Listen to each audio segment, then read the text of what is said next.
Assalamualaikum warahmatullahi wabarakatuh. Halo, apa kabar semua? Salam hormat saya kepada Bapak Presiden dan teman-teman PHI yang saya cintai dan saya banggakan. Perkenalkan, saya Bahijatuh Zulfa. Pada kesempatan kali ini saya akan membahas tentang pengembangan materi pelajaran akidah akhlak, pokok bahasan berbakti pada orang tua dalam perspektif kitab Akhlaq Lil Banin. Simak ya penjelasan dari saya. Pertama-tama yang kita bahas, apa sih pengertian dari pendidikan itu? Pendidikan merupakan proses pengubahan sikap dan tata laku seseorang atau kelompok orang dalam usaha mendewasakan manusia melalui upaya pengajaran dan pelatihan. Akidah akhlak ini merupakan salah satu dari sekian banyak mata pelajaran yang ada. Namun, di dalam era globalisasi ini, sangat penting bagi kita untuk belajar tentang akhlak itu sendiri. Bukan hanya di dunia pendidikan saja.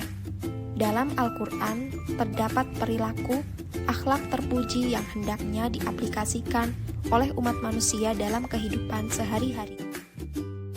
Dalam hal ini, pendidikan akhlak merupakan tingkah laku manusia yang ada sejak kelahiran seseorang.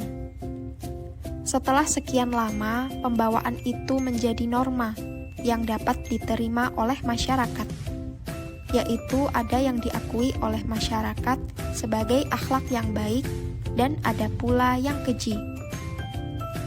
Sangat prihatin jika peserta didik sekarang sudah mampu melawan kepada orang tua, padahal mereka peserta didik hampir setiap hari menerima materi akidah akhlak dari sekolah. Dari problematika di atas tadi, sangatlah penting untuk mencoba mengangkat suatu materi akhlak dari kitab Akhlaq Lil Banin. Pendidikan akhlak dalam keluarga dilaksanakan dengan contoh dan teladan dari orang tua dalam hubungan dan pergaulan antara ibu dan bapak. Perlakuan orang tua terhadap anak-anak mereka dan perlakuan orang tua terhadap orang lain di dalam lingkungan keluarga dan lingkungan masyarakat akan jadi teladan bagi anak-anak. Mengingat pentingnya akhlak bagi kehidupan, maka kita harus menanamkannya sejak dini kepada peserta didik. Peserta didik adalah seseorang yang sedang mengenyam pendidikan di suatu lembaga atau sekolah di mana dia menuntut ilmu. Orang tua merupakan manusia yang mulia, yang sangat menyayangi anak-anaknya. Orang tua juga yang melahirkan dan mendidik anak-anaknya sampai tumbuh dewasa. Maka kita sebagai anaknya wajib berbakti, menghormati, dan menyayangi kedua orang tua. Pengertian akhlak. Kata akhlak secara etimologis adalah bentuk jamak dari khuluq yang berarti budi pekerti, perangai, tingkah laku atau tabiat. Berakar dari kata khalaqo yang berarti menciptakan, sedangkan secara terminologis, akhlak atau budi pekerti merupakan perilaku manusia yang didasari oleh kesadaran berbuat baik yang didorong keinginan hati dan selaras dengan pertimbangan akal.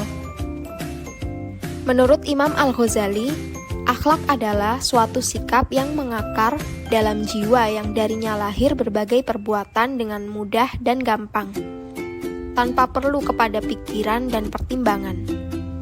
Jika sikap itu yang darinya lahir perbuatan yang baik dan terpuji, baik dari segi akal dan syarak, maka ia disebut akhlak yang baik.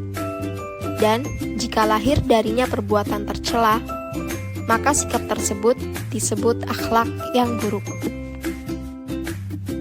Dengan demikian, akhlak pada dasarnya adalah sikap yang melekat pada diri seseorang secara spontan, diwujudkan dalam tingkah laku atau perbuatan. Apabila perbuatan spontan yang baik atau akhlakul karimah, sebaliknya, apabila yang disebut akhlak yang buruk atau akhlakul mazmumah, baik dan buruk akhlak didasarkan kepada sumber nilai, yaitu Al-Quran dan Sunnah Rasul. Karenanya, akhlak secara kebahasaan bisa baik atau buruk tergantung kepada tata nilai yang dipakai sebagai landasannya. Meskipun secara sosiologis di Indonesia kata akhlak sudah mengandung konotasi baik. Jadi, orang yang berakhlak berarti orang yang berakhlak baik.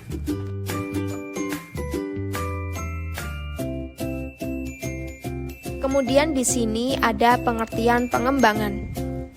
Pengembangan pembelajaran hadir didasarkan pada adanya perkembangan ilmu pengetahuan dan teknologi yang telah membawa perubahan di hampir semua aspek kehidupan manusia, di mana berbagai permasalahan hanya dapat dipecahkan dengan upaya penguasaan dan peningkatan ilmu pengetahuan dan teknologi. Sehubungan dengan hal tersebut, maka proses belajar mengajar di ruang kelas telah pula banyak menarik perhatian para peneliti dan praktisi pendidikan dalam rangka meningkatkan mutu pembelajaran. Oleh karena itu, pengembangan pembelajaran perlu digalakan atau dilaksanakan, sehingga dapat diketahui secara nyata apa, mengapa, dan bagaimana upaya-upaya yang seharusnya dilakukan dalam meningkatkan mutu pembelajaran yang diharapkan.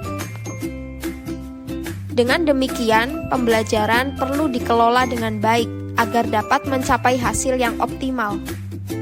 Untuk mewujudkan hal tersebut, pengelolaan pembelajaran merupakan kunci keberhasilan menuju pembelajaran yang berkualitas. Bisa kita ketahui, salah satu kelemahan dari materi yang ada dalam buku paket Akidah Akhlak, di dalamnya tercantum pembahasan yang umum dengan seperti kata orang tua. Padahal peserta didik mengenal ayah dan ibu. Sedangkan yang ada dalam kitab Akhlak Lil Banin itu lebih spesifik karena menggunakan kata ayah dan ibu, walaupun dalam kitab akhlak tersebut kekurangannya tidak didukung dengan dalil atau keterangan, baik dari Al-Quran maupun hadis Nabi. Selain itu juga, dalam buku paket tidak adanya sebuah contoh tentang bagaimana berbakti kepada orang tua, seperti yang ada di dalam kitab Akhlak Lil Banin. Maka, hasil dari pengembangan materi akidah akhlak dalam perspektif kitab Akhlak Lil Banin adalah sebagai berikut. 1. Berbakti kepada orang tua. Manusia paling berjasa terhadap kita adalah kedua orang tua, ibu yang mengandung, mengasuh, merawat, dan menyayangi semasa kita kecil. Demikian juga ayah yang membanting tulang untuk memenuhi segenap kebutuhan dan mendidiknya hingga dewasa. Banyaknya jasa orang tua itulah, maka Islam menempatkan sikap hormat dan patuh kepada orang tua sebagai kedudukan kedua setelah Allah Subhanahu wa Ta'ala. Maka, sebagai anak, kita harus hormat dan patuh kepada orang tua. Yang kedua, hormat kepada orang tua. Hormat artinya menghargai, mengagungkan, atau sopan santun. Sedangkan patuh artinya menuruti atau mentaati. Jadi yang dimaksud dengan hormat dan patuh adalah menunjukkan sikap hormat dan mematuhi segala perintahnya. Menghormati orang tua dalam Islam disebut birrul walidain. Adapun yang keempat, teladan di rumah. Termasuk kebiasaannya yang baik adalah tidur pada permulaan malam dan bangun pagi-pagi benar. Memelihara sholat-sholatnya dan mempelajari pelajaran-pelajarannya.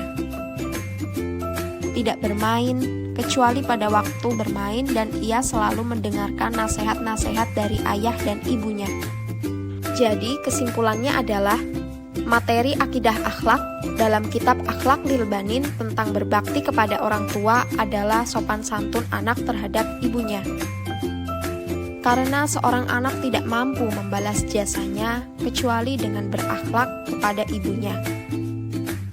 Jangan membuat ibu marah dan kesal, harus mematuhi perintah ibunya. Begitu pula kepada ayah, anak harus sopan santun sebagaimana sopan santun kepada ibu dan mengajarkan apa yang diperintahkan ayah. serta jangan meminta apa yang ayah tidak mampu melaksanakannya.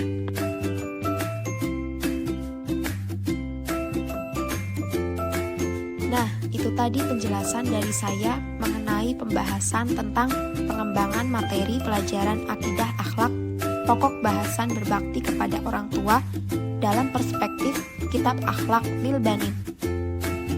Cukup sekian video dari saya, kurang lebihnya saya mohon maaf. Wassalamualaikum warahmatullahi wabarakatuh.